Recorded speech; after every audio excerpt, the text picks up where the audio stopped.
Hello everyone, my name is Alessio De Monte and this is my presentation for English 102. Now, video games are usually made for entertainment and learning, but what happens when the game concept and the game dynamics shows a possible timeline between the game and ourselves? The game that I'm questioning is the popular role-playing video series called Fallout. Now, both this game series and our real world have very similar things in common, such as overpopulation, overmining, resource wars, and the human elements such as fear and greed. Now I'm going to give you a quick history on how the game was made. The game series was first made by Interplay in 1987, but Bethesda Software purchased those rights on April of 2007. The game Fallout is a role-playing post-apocalyptic game in which the player must complete certain quests to save the vaults or the world. Now this usually sounds pretty simple, however, there are many non-playable characters that will try to kill you, such as raiders, slavers, superhuman, super mutants, convicts, mutated animals, and extremely radioactive humans known as feral ghouls. In addition, there are also many traps lying around the wastelands, as well as pockets of radiation. Now, what I've noticed is the game is normally set around the 1950s culture.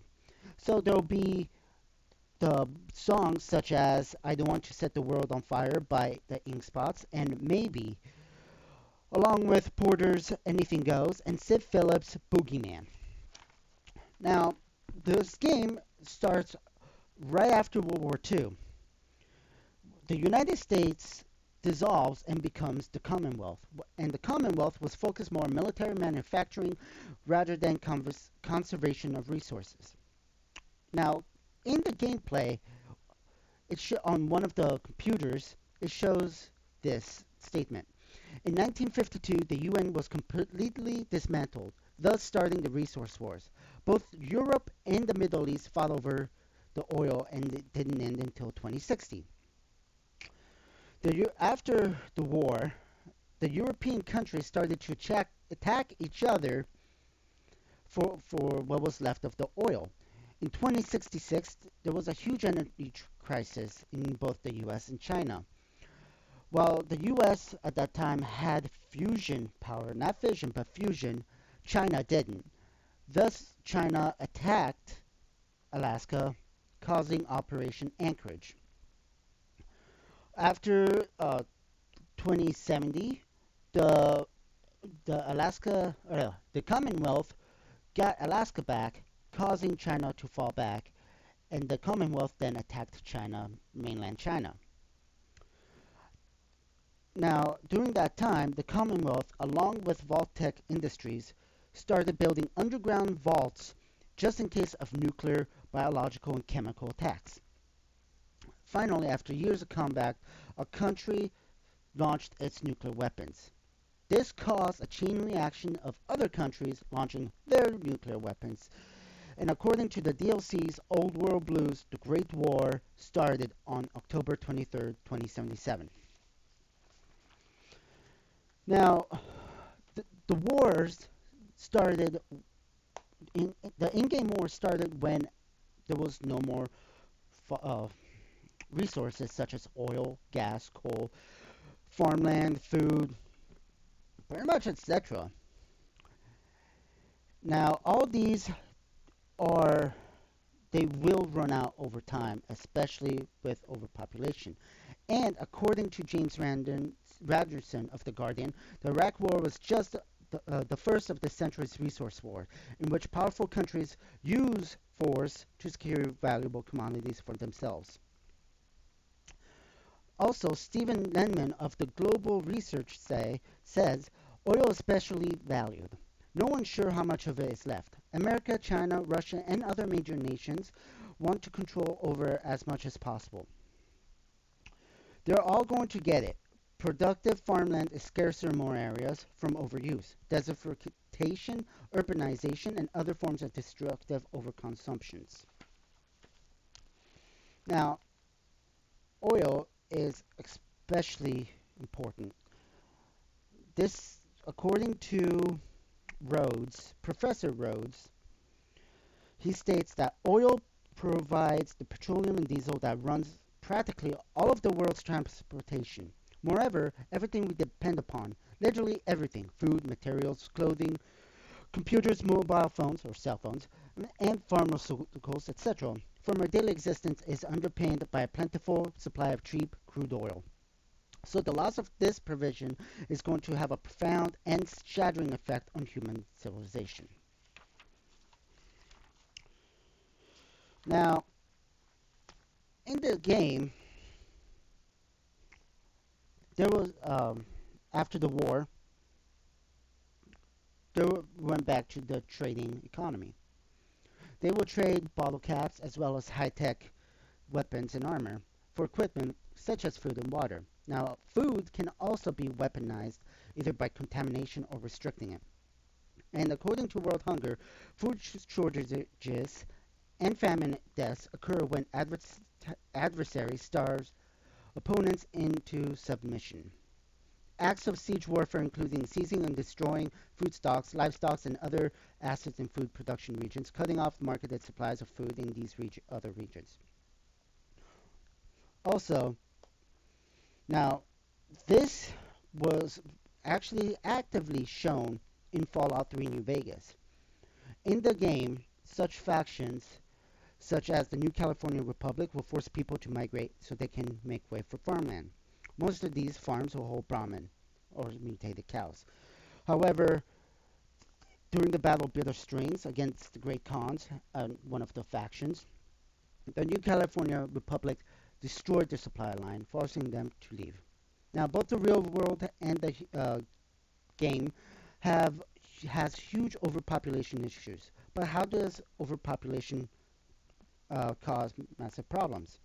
Well, according to Seri, many of the problems that threaten mankind's survival on the planet result from the increased consumption of energy such as water and raw materials, the increased production of waste and emissions, and the increase of human use of land areas will cause the natural production of goods to decrease.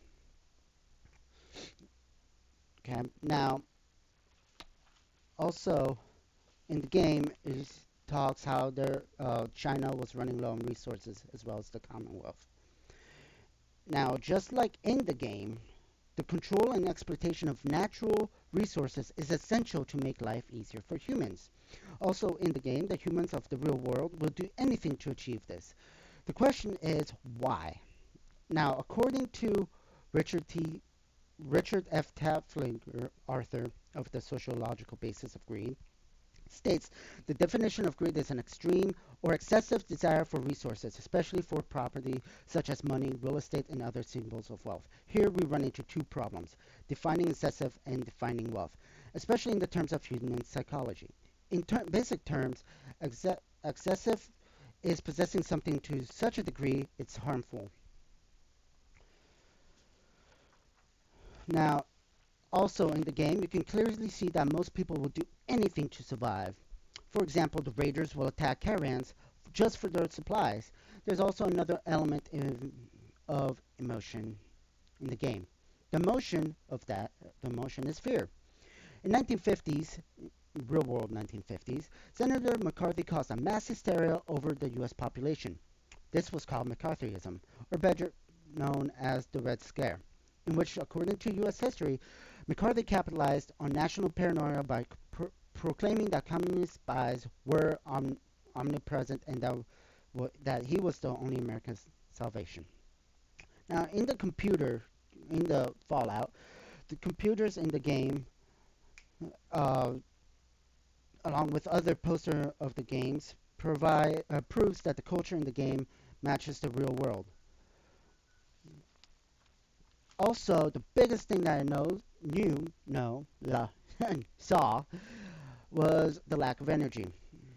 Now, 87% of fossil fuels are used for energy. If we run out of power, mass riots may happen. This is because electricity can pretty much powers everything, like refrigerators, medical devices, stoves, heater, air conditioners. Without those use, people will freak out. Refrigerators uh, per, keeps perishable foods fresh, while the CPAPs machine will help, which is a medical device, will help people breathing at night.